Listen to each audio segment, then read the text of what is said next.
Hello and welcome back to another episode of me building a prototype for RBS 7.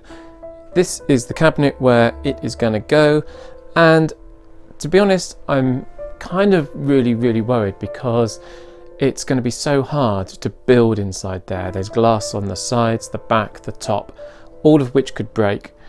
I've got to drill into the wood that's holding the glass up. I can't get the glass out because it's all kind of really glued in there, and it's kind of an antique vintage piece of beautiful furniture in a way. So I'm really worried that I've taken on something that is going to be very stressful to build. So the plan is to build it in little components and then put each component in there in turn, even though that's going to be difficult. I'm working on the ball lift right now. The ball lift mechanism is big. It's 350 millimeters diameter, which is the biggest one I could get that would fit into this. And I've just done a little bit of remeasuring, and the vertical height in here is 370 millimeters. So that gives me 20 mil, less than 1 inch of clearance between top and bottom. And I am beginning to really worry about just how easy this is going to be. If I show you what I've done so far, I've made a frame which is the same size as the cabinet, and this is the same height, and I've gone as low as I can, but I can go a little bit lower down here. But basically I'm beginning to measure this, and I'm beginning to get very concerned that I've kind of got it all a bit wrong. This is getting on for 37, maybe 38 centimeters, so 10 millimeters too big, half an inch. So I'm worried that that won't fit in that. And at some point I've got to take it off this and give it a go. But here's the thing, once I've taken it off this, I can't use this anymore because it's going to be in there. So I'm trying to make this like a great big lovely solid element that I can transfer into the big cabinet in one go. Now, the progress that I've made so far since you last saw this, I've got the motor on it still, and that's pushing on the outside. And the inlay track, I've now got 6 balls, and I have attached the copper track to the temporary frame. So down here I've got 2 little supports that go in either side of the in track. Over here I've got a single support that comes in from one of the verticals, and just on this bit of track at the top I've got one here and one here.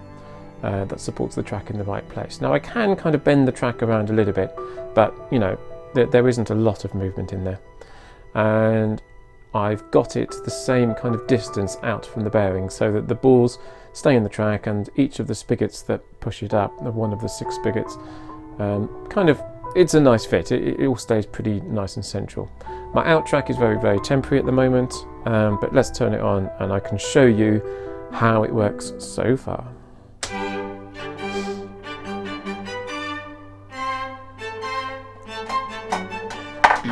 Whoops, that's probably because it's overloaded with balls.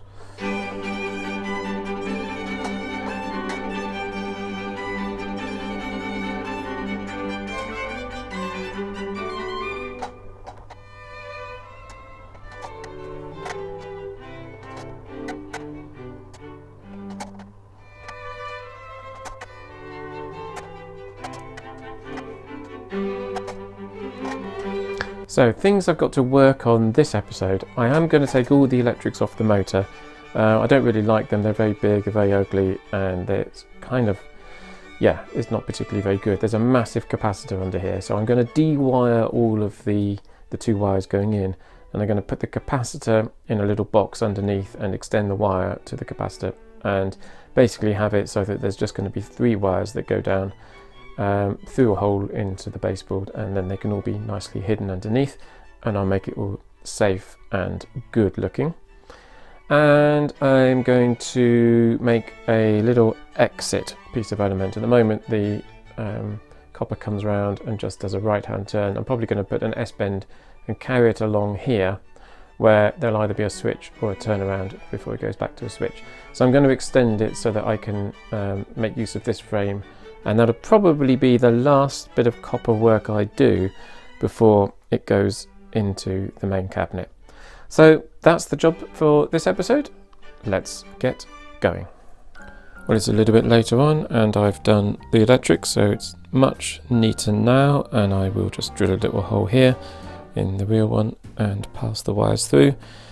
It all goes off and it's nice and safe. In there is the big capacitor, and yep, that's really good. It looks a lot neater. I've covered up the little label as well, just to make it look nice and professional, so that's good. And up here I've made an S-bend. One of the great things about the way I work is I don't really know what I'm doing when I start something. So when I built this rising track here first, I just had these coming out and I knew I would do something with them in the future. And then about an hour ago I came out here just to basically turn the corner, and then I realised I could actually get a complete S in and get this to turn around here before the edge of the glass cabinet, which is going to be just here. And this curve here is absolutely beautiful because the pushers that take the ball up just nip through and come out the bottom, and I'll show you how it looks.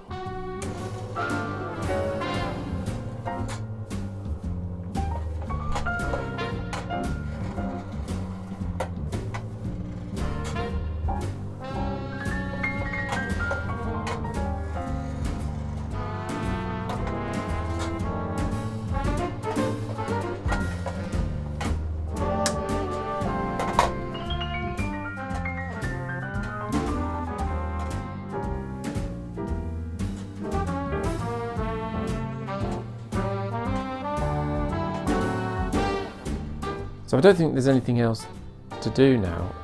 The motor works really well, it's reliable, it's been running all day, it's faultless, so I'm really happy with that. And this copper exit track is looking sweet, and I'm really happy with the bottom, and I've got all the copper mounted onto the temporary back frame on this prototype. So I don't think there's anything really left to do now on here. So I am going to take it off and put it into there, and that means the next time you see this channel, in there will be quite unbelievably my rolling ball sculpture number 7. Thanks for watching, see you then, bye.